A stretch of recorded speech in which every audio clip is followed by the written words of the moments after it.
हर समाज की असली पहचान इस बात से होती है कि वह अपनी महिलाओं को कितना सम्मान, सुनवाई और सहयोग देता है। हम गर्व करते हैं अपनी सभ्यता पर सच ये भी है कि अब तक उस महिला की आवाज जो घर से लेकर मैदान तक संभालती है, अक्सर या तो भावना कहकर टाल दी जाती है या संवेदना समझकर अनसुनी कर दी जाती है। यही कारण है कि आज 7 टीवी भारत लेकर आया है एक नई पहल, एक नई पुकार, जिसका नाम है आस्तित्व। आस्तित्व एक ऐसा मंच जहां सवाल भावनाओं से नहीं, सच्चाई से पूछे जाएंगे, जहां महिला को सिर्फ नारीत्व से नहीं, नागरिकता से देखा जाएगा, जहां समाज से पूछा जाएगा क्या वाकई महिला का स्थान बराबरी में है या अब भी वो विकासशील पायदान पर खड़ी है, जबकि पुरुष वर्ग विकसित कहलाता है। आज आस्तित्व पूछेगा। नमस्कार, मैं सुशील पांडे और आपका हार्दिक स्वागत करता हूं 7 टीवी भारत के इस विशेष श्रृंखला अस्तित्व में। आज हम उस सवाल को उठाने जा रहे हैं जिसे समाज अक्सर सुनना तो क्या मानना भी नहीं चाहता। क्या बेटी का रिश्ता बहू बनने के बाद सच में मर जाता है? क्या शादी के बाद बेटी के अधिकार, उसकी आवाज, उसकी पहचान स्वेच्छा से बदलती है या फिर बदल दी जाती है? इस मुद्दे की परतें गहरी हैं और सच उतना ही महत्वपूर्ण जितना अनकहा। इसलिए आज की चर्चा में हमने उन आवाजों को जोड़ा है जो समाज को सिर्फ देखती नहीं, बदलने की हिम्मत भी रखती हैं। आइए मिलते हैं हमारे सम्मानित पैनलिस्टों से। सबसे पहला नाम नीलिमा ठाकुर जी का, जो पेशे से पत्रकार एवं समाजसेवी हैं, नई दिल्ली से। दूसरा नाम रत्न प्रभा वानर सेना, उत्तराखंड से। और अगला नाम है advocate R C Singh, district court Varanasi, Uttar Pradesh से। आज की चर्चा सिर्फ एक सवाल नहीं, एक पीढ़ी की पुकार है। तो आइए शुरुआत करते हैं। सबसे पहले मैं आरसी सिंह जी से सवाल पूछना चाहूंगा। सर, कानून बेटी को पैतृक संपत्ति का समान अधिकार देता है। मैंने देखा है कानून बदल जाते हैं पर समाज में व्यवहार नहीं बदलते। समाज इस अधिकार को लागू क्यों नहीं होने देता? सर, इसके कई कारण हैं जी। जैसे बेटी का जब उसका जो आता है न्यूरेस्ट सर्टिफिकेट जो बनाया जाता है, वो न्यूरेस्ट में तो आती है, लेकिन होता क्या है कि उस बच्ची से एनओसी ले ली जाती है कि मुझे पिता की संपत्ति में कोई अधिकार नहीं चाहिए, क्योंकि उसको यह कहा जाता है कि बहुत तेरे घरों में ये भी है कि तुम अगर यहाँ बंटवाओगी तो तुम्हारे घर में भी मैं बंटवा दूंगा, तुम्हारे नंद से को भी जो है वह हक दिलवा दूंगा। तो यह कुछ न कुछ जो है सोशल रिस्ट्रिक्शन है। और जो सबसे बड़ा चीज ये है कि पुरुषात्मक जो युग हमारा चल रहा है, आज भी हमारी नारियां जो हैं वो पुरुष के तलवे के नीचे ही हैं, चाहे वो सशक्तिकरण कर लें चाहे जो भी कर लें। क्योंकि अगर पत्नी प्रधान बनती है तो उसका आदमी प्रधान पति ही सारा काम करता है। उसको वह न तो ब्लॉक जाने देगा, न तो वह जिले के मुख्यालय पर जाने देगा अगर वह जिला पंचायत सदस्य होती है। तो कई इसके कारण है सर। इसमें जो आपने कहा कि कानून तो वास्तव में उनको जो है समान अधिकार देता है, क्योंकि उनके भी जो है कहीं न कहीं कोपार्षवी है, कहीं न कहीं उनकी सहभागिता है, कहीं न कहीं उनके अंश हैं। क्योंकि जो बच्चा हमारे यहाँ गर्भ में होता है उसका भी कोपार्षवी हो जाता है, उसका भी अंश उसकी जो पैटर्नल प्रॉपर्टी होती है उस प्रॉपर्टी में आता है। तो सर, ये आपको सही लगता है ऐसा कहना? सर, सही तो नहीं है, बट आप सर सबसे बड़ी बात है कि जब तक समाज का व्यू नहीं बदलेगा, समाज में अवेयरनेस नहीं आएगी। ये तो सबसे बड़ी चीजें हैं कि जो लोग पॉलिटिक्स में हैं या सोशल एक्टिविस्ट हैं, उनको इस तरह का अवेयरनेस लाना चाहिए कि भाई चलो ठीक है, वहां वो भी बंटवा लेगी तो तुम्हारा मान लो आपकी पत्नी का मायका बहुत गरीब है और आपका बहुत संपन्न है, आपकी बहन का जो है बहुत गरीब है, तो वह दोनों तरफ से कहीं न कहीं जो है डिस्ट्रीब्यूशन होता है। ओके। और एक दूसरा जो है उससे लाभान्वित ही होता है, कहीं ऐसा नहीं होता। लेकिन आज भी जो है आपको बता दूं कि माताओं जो विधवा माँ है, जो विडो हैं, उनके भी मेरे बहुत सारे एग्जाम्पल हैं। उसको विडो को भी वो कहते हैं कि भाई तू का ले भी दो भाई हम नहीं जाते तो देख लो ना, उस माँ को भी हक नहीं दे देते हैं। बहुत सारे लोग हैं ऐसा। हम लोग तो रोज कचहरी में ये देखते हैं कि माई एनओसी कि दोनों लोगों के नाम कर दीजिए, हमारा हिस्सा नहीं चाहिए, जबकि उसमें 1/3 तीनों का हिस्सा होना चाहिए। और जो लोग समझदार हैं वो करते हैं उसके लिए। ओके, अब मेरा अगला सवाल रत्न प्रभा जी से रहेगा। रत्न प्रभा जी, गांव में आज भी बेटी का हक नहीं मिलता, या कहें कि बेटी हक मांगती ही नहीं, क्योंकि उसे बचपन से शायद यही सिखाया जाता है कि देना पड़ता है, लेना नहीं। इस पर आप क्या कहना चाहेंगी?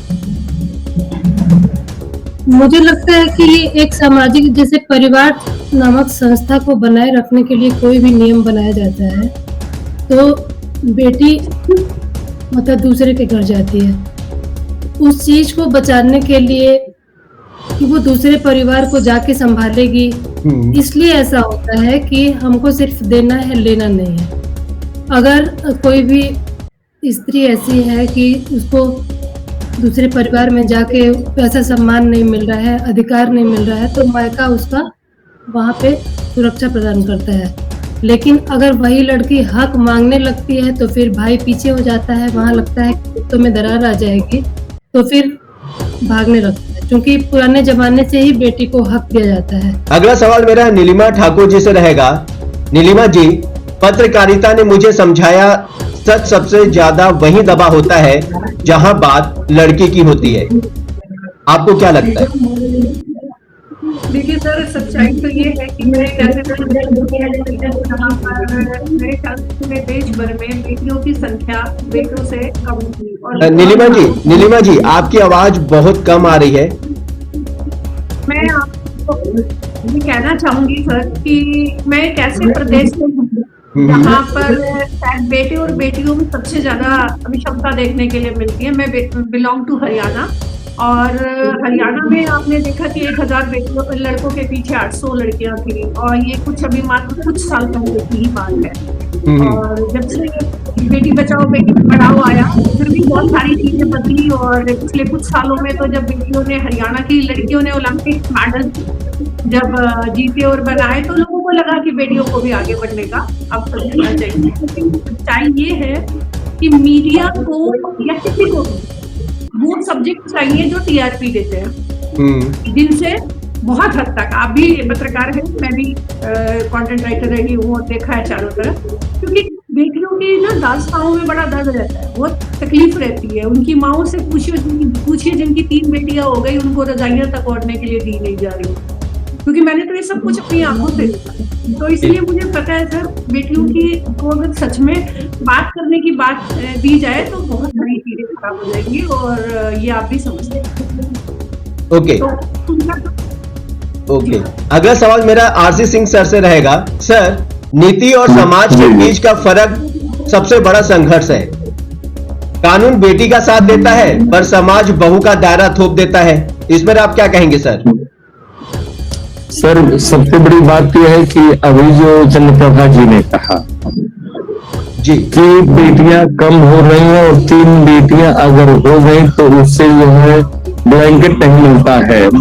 तो मैं आपका ध्यान आकृष्ट करूंगा कि बेटियां चाहे 3 नहीं 4 भी होती हैं, तो वह बाप जब तक वह लड़की कुंवारी है तब तक वह उसकी हर देखभाल, चाहे वो मजदूर हो, लेबर हो। जैसे for the sake of your knowledge में बता दूं कि I have 3 daughters. Okay. 2 are married, 1 is unmarried. हमें तो कभी नहीं लगा कि मैं तो यह था कि मेरा केवल बेटियां हों। सर, आपकी आवाज का ये होती है सर, आवाज उस जमाने में है। सर फिर से रिपीट करेंगे जो आप आपने कहा। हाँ, मैंने ये कहा सर कि बेटियों की जहां तक बात है तो बेटियों को ऐसा कोई समाज नहीं है जो बेटियों को तिरस्कार करता है। रही बात वह कि उनका जो है, जैसे मैडम ने कहा कि वो उनको हम हक देंगे, भाई से वो हक मांगेंगे तो वहां दरार आ जाएगी।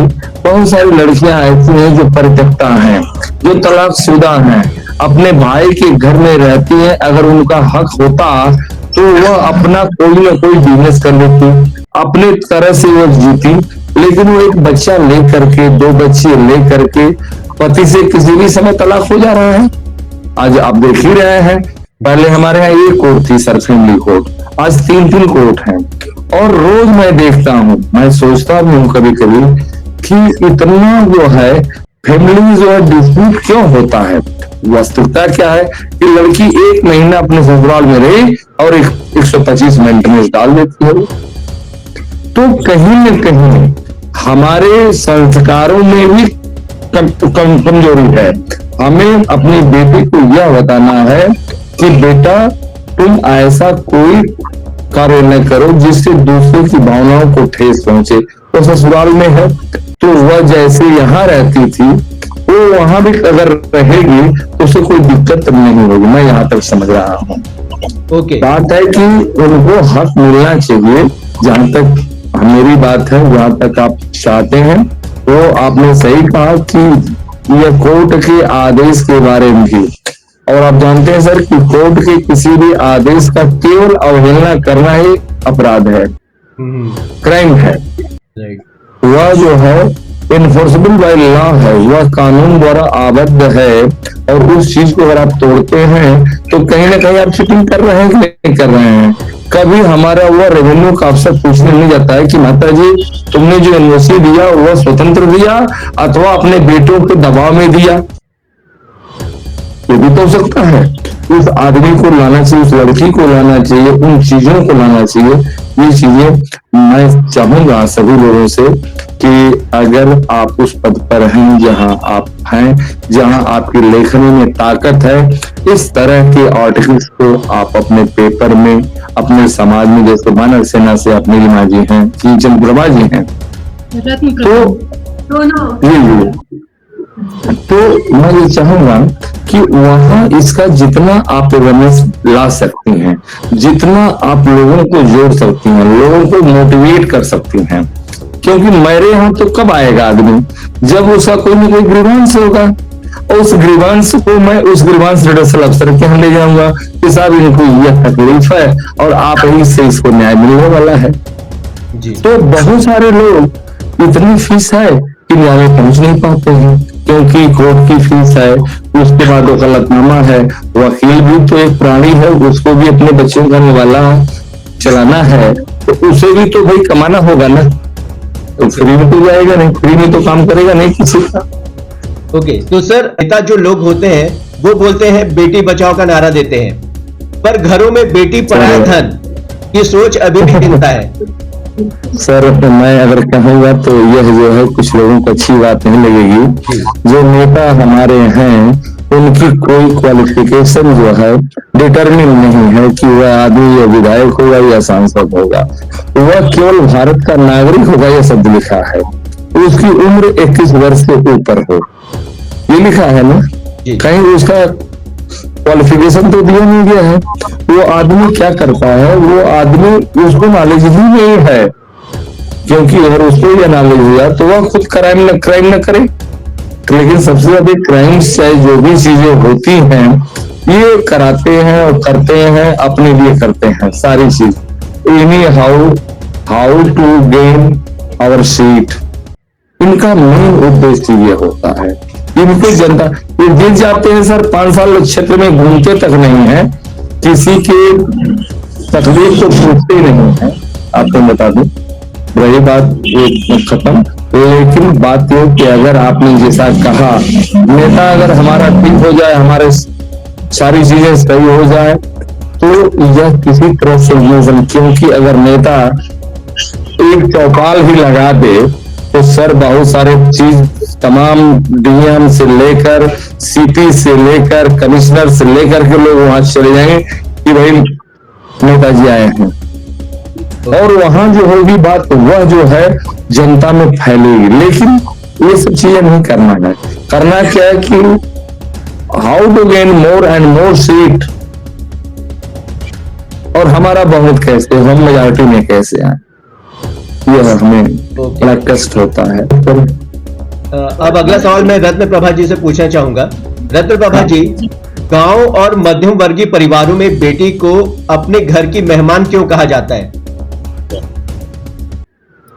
इसलिए कहा जाता है क्योंकि वो उतने ही समय तक रहती है जब तक उसकी पढ़ाई लिखाई हो रही है, यानी कि शादी से पहले। शादी के बाद उसको दूसरे के घर जाना होता है। तो क्या ये शब्द उनके अधिकार की हत्या नहीं करता?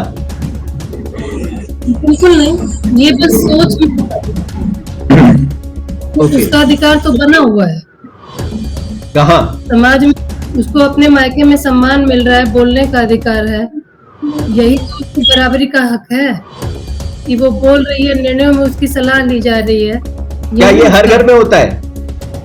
हर घर में नहीं है, मध्य वर्गीय परिवार और निम्न वर्ग में ही तो सारे हैं। जो भी नियम और कानून बन रहे हैं, तो जो उच्च वर्ग है उसमें तो उसका ज्यादा प्रभाव नहीं होता है, उसका प्रभाव मध्य या निम्न वर्ग में ही होता है, क्योंकि संघर्ष ज्यादा है मध्य वर्ग और निम्न वर्ग में। नीलिमा जी, इस पर कुछ कहना चाहेंगे आप? मैं कहना चाहूंगी इसमें ऐसा नहीं है कि सही कह रही है, बेटियों का अपना कोई घर होता ही नहीं वास्तविकता में। लेकिन पत्रकार के पास समाज की कटु सच्चाई होती है, जो वास्तव में वो आसपास और अपने चारों तरफ देखता है। मैंने बहुत सी लड़कियां एनजीओ में आती हैं, उनके घरों में जायदाद प्रॉपर्टी भरी हुई है और उनके भाइयों ने उनसे पहले साइन करा लिए या उनसे पेपर पे वो करा लिया। किसी परिस्थिति में वो लोग उनको अपने साथ लाने की कोशिश नहीं की। तो मैं ये कहना चाहूंगी सर कि बेटियों के बारे में आपने एक बड़ा स्लोगन अक्सर कई जगह लिखा भी देखा होगा कि उस घर से के लिए मैं पराई हूँ और ससुराल के लिए मैं किसी की जाई हूँ। तो ये जो चीज होती है ये बहुत ही मुश्किल होती है एक लड़की के लिए, क्योंकि उनको लगता है कि ससुराल वाले समझते हैं कि अगर इसका घर समृद्ध है, इसके घर में कोई ऐसी चीज है तो जरूर वहां से सिर्फ लेने की एक जो सिस्टम है वो होना चाहिए। और लड़की कभी किसी परिस्थिति में अगर फंस जाती है तो यकीन मानिए कि बहुत ही कम फैमिलीज में ऐसा होता है कि उनको सपोर्ट मिलती है।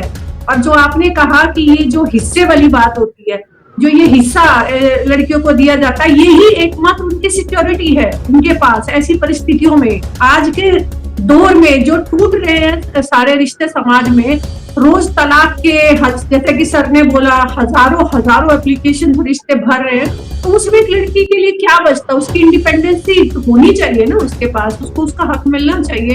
तो अगर वो बहू हो गई तो उसका घर से हक एक तरीके से बहुत सारी जगह पर गायब भी कर दिया जाता है। आप लड़ते रहिए, या तो फिर अपने रिश्ते खत्म करिए, या तो फिर आप उनको सब कुछ दे दीजिए।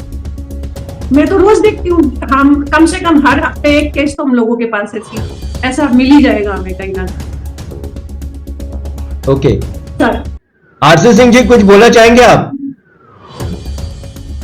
सर, काफी नीलिमा जी ने बोल दिया। हाँ, बोलिए। नीलिमा जी जो बातें कह रही हैं वो सही है।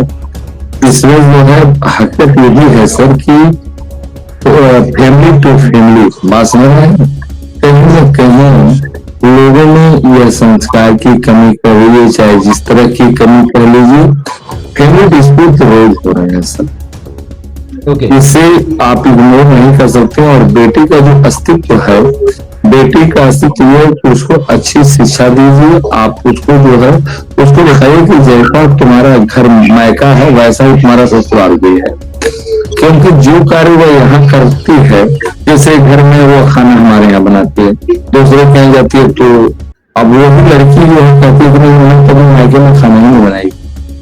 तो ये घर टूटने का ये जो चीजें हैं वह बहुत बड़ा चीज है, और सारी चीजें बेटियों पर ही है सर निर्भर, क्योंकि एक अच्छी बेटी होगी, एक अच्छी बहू होगी, एक अच्छी बहू होगी तो एक अच्छी माँ होगी। सारी चीजें जो हैं वो डिपेंड करता है उसके परवरिश पर। ओके, मेरा अगला सवाल रहेगा रत्न प्रभा जी से जी। रत्न प्रभा जी, आप मुझे ये बताइए कि शादी के बाद बेटी को माता पिता के घर में मेहमान माना जाता है, जैसा कि आपने मतलब समाज में ये चलता ही है। यह सामाजिक परंपरा है या फिर एक सुनियोजित संरचना है? आपको क्या लगता है, क्या बेटी का अस्तित्व इसलिए कमजोर नहीं पड़ता क्योंकि समाज उसे बहू बनने के बाद अधिकार देने से डरता है? बिल्कुल डरता है, लेकिन बेटी मेहमान नहीं है, इसलिए मेहमान कहा जाता है कि वो किसी दूसरे के घर गई है, तो उसका मायके आना जाना कम रहे तो ज्यादा बेहतर, क्योंकि परिवार नामक संस्था टूट जाएगी। जैसे मैं बेटी हूँ, मैं अपने ससुराल को न संभाल के मैं बार बार मायके जा रही हूँ, तो जो मेरा ससुराल है उसको मैं संभालने में मुझे दिक्कत होगी या मेरे परिवार वाले उस चीज को नहीं एक्सेप्ट कर पाएंगे। कुल मिला के ये है कि परिवार नामक संस्था को बचाने के लिए ये बेटी और बहू वाला जो बनाया गया है सिस्टम, और मुझे सही भी लगता है, मैं सर की बातों से भी सहमत हूँ कि बेटी को ऐसा बनाइए कि वो ससुराल में जाके उसको अपना परिवार मान ले। ये बातें तो ये हमारी और आपकी बनाई हुई हैं कि बेटी मेहमान है। मेहमान इसलिए है कि वो थोड़े समय के लिए आए, उसका सम्मान हो उस घर में, फिर जाए और अपने घर को संभाले। ये मेरी राय है। बाकी अब आज के समाज में तो बहुत सारी बातें हैं, जो उच्च वर्ग है वो कहेगा कि अरे आप तो कहाँ गांव की बातें कर रही हैं, लेकिन परिवार की नामक संस्था को बचाने के लिए जो भी ये नियम बनाए गए हैं, जबकि ये समय के साथ सब बदलेंगे, ये समय के साथ सब बदलेंगे धीरे धीरे, और बेटी भी समझेगी कि अगर हम अपना परिवार छोड़ के मायके को संभालने जा रहे हैं तो मेरा परिवार टूटेगा, मैं कभी भी अपने परिवार नहीं हो पाऊंगी। जी। ओके, अगला मेरा सवाल नीलिमा ठाकुर जी से रहेगा कि क्या कभी मीडिया बता पाएगा कि परिवार में बहू को बेटी क्यों नहीं माना जाता? देखिए सर, मीडिया अक्सर वो चीज दिखाता है, मैंने आपको पहले भी कहा, जिससे उसको फायदा हो रहा है, टीआरपी हो रही है। कभी हुआ करता था कि मीडिया सच का एक आईना होता था, समाज में हो रही चीजों को हूबहू दिखाता था। लेकिन अभी सच्चाई ये है कि आज के दौर में सबसे बड़ी बात, मीडिया को भी एक साइड लाइन कर दिया गया है सोशल मीडिया के जरिए, आप समझ ही रहे हैं। और सोशल मीडिया पे कितना सच और कितना झूठ है ये आप पता चलता। अभी पीछे आपने धर्मेंद्र जी की जो खबर देखी थी, उससे पहले पूनम पांडे ने एक खबर, तो सच कितना हमारे सामने आ रहा है वो मायने रखता है। और अगर ये भी बात है कि जब भी किसी लड़की को बोलने का मौका दिया गया और उसको उसका हक दिया गया, उसने प्रूफ किया कि आप मेरे पैरों में पायल मत बांधिए, आप मुझे उड़ने के लिए पंख दे दीजिए और उन पंखों से मैं अपनी जमीन खुद नाप लूंगी। ये लड़कियां आज वास्तव में अगर मीडिया उसे अप्रोच करके दिखाए और उसकी चीजों को समझ आए समाज को, तो लड़कियां हर चीज में अव्वल है। और ये हमारे चारों तरफ आप देख ही रहे हैं, ये पत्रकार आपको इस बारे में ज्यादा पता है। नहीं, मेरा ये सवाल ये था कि परिवार में बहू को बेटी माना जाता है, जहां तक मेरी समझ है बहू ही माना जाता है, बेटी जैसा तो नहीं रखा जाता। नहीं सर, ऐसा नहीं है। मैं खुद गांव से हूँ, बिल्कुल जैसे कि रत्ना दीदी ने बोला, मेरा सोनीपत हरियाणा में एक छोटा सा गांव है। और फिलहाल मैं अभी दिल्ली में जो मेरी शादी हुई, और मुझे कभी भी ऐसा कुछ नहीं खुद सहना पड़ा कि मुझे ये लगे कि मैं एक किसी और के घर से यहाँ पर आई हूँ। हमें अपनी पूरी स्वतंत्रता है सारा कुछ करने के लिए, लेकिन उसमें मेरा भी रोल ये है कि मैं दुनिया के किसी कोने में हूँ, मैं घर आकर 7:30 बजे मुझे वो खाना बनाना है जो मैं उन लोगों के लिए अपने मायके में भी मैं करती रही हमेशा। दीदी ने जैसा वही कहा, बात संस्कारों की है, बात पढ़ाई की है, बात शिक्षा की है। हमारा मीडिया जरूर दिखाए इस चीज को कि हमें जागरूकता कैसे लाए हम लोगों में।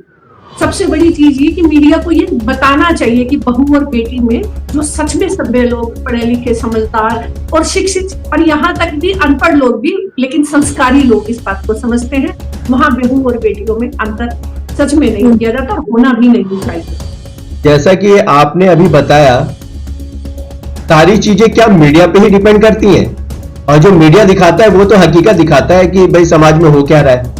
तो हम जब भी मीडिया में आपको माइक के सामने आना होता है, तो आप लोग या मतलब कोई भी ऐसा स्टैंडर्ड बात करता है जो सारी दुनिया के लिए ठीक हो, लेकिन एक्चुअल क्या होता है वो आके बताते नहीं, और फिर बोलते हैं कि भाई मीडिया सपोर्ट नहीं कर रहा। तो इसमें आप क्या कहना चाहेंगी रत्न प्रभा जी? मुझे तो लगता है कि सबसे पहले हमें अपने आप को बदलना होगा। जैसे ये वाली बात आप कह रहे हैं कि बेटी मेहमान है या बेटी पराया धन है, ये मैं नहीं कह रहा, ये समाज कह रहा है। मैं बस आपके सामने रख रहा हूं कि आपको क्या लगता है? आपकी भी अपनी बेटी है, आप भी किसी की बेटी है? मुझे लगता है कि बहू और बेटी अलग अलग है। बेटी जब बहू बन के जाती है किसी परिवार में तो उस परिवार का आधार होती है वो, इसीलिए उसको समझाया जाता है कि तुम जिम्मेदारियों को संभालो। लेकिन उसका बिगड़ा हुआ रूप लोग सामने ले आते हैं। बेटियां उसको कहती हैं कि हमको सताया जा रहा है, या जैसा हमारे मायके में था वैसा हमारे ससुराल में नहीं है। लेकिन अगर उसका सकारात्मक रूप देखा जाए तो वो उसको साधने का होता है कि बेटी अगर दूसरे परिवार में आई है तो कैसे उसको मिला के उस परिवार को आगे बढ़ाया जाए। मेरे हिसाब से ओके, आपने अच्छी स्टैंडर्ड बातें की है। मैं आपसे एक क्वेश्चन पूछना चाहूंगा आपकी बातों पर। जनरली समाज में ये बात कही जाती है, सुनी भी जाती है कि जब बेटा मायके के बराबर ससुराल को नहीं निभाता तब कोई सवाल नहीं उठाता, लेकिन बेटी मायके अगर ज्यादा चली जाए तो पूरा समाज को वो चुभने लगता है। ये हकीकत है कि नहीं, पहले ये बताइए मुझे। नहीं, देखिए बेटा भी अगर वैसा करता है, अपने ससुराल से ज्यादा अटैचमेंट रखता है तो उसकी भी बुराई है। उसकी भी सारी जगह बातें होने लगती है कि बेटा अपने घर को छोड़ के दूसरे घर को संभाल रहा है, और बेटी अगर मायके की तरफ ज्यादा अट्रैक्ट होके बात कर रही है तब भी लगता है कि भाई ये परिवार टूटेगा। और सही मायने में अगर बेटी मायके ही कर रही है, अपने परिवार पे ध्यान नहीं दे रही है, तो मायके एक बार मतलब माता पिता है तब तक तो चलिए सही है, भाई और भाभी उस चीज को स्वीकार नहीं करेंगे और हमारा परिवार भी इधर टूटेगा। तो इसीलिए इतने सारे नियम और कानून बन रहे हैं, क्योंकि उनका दुरुपयोग होता है तो फिर समाज में ऐसी बातें आती हैं।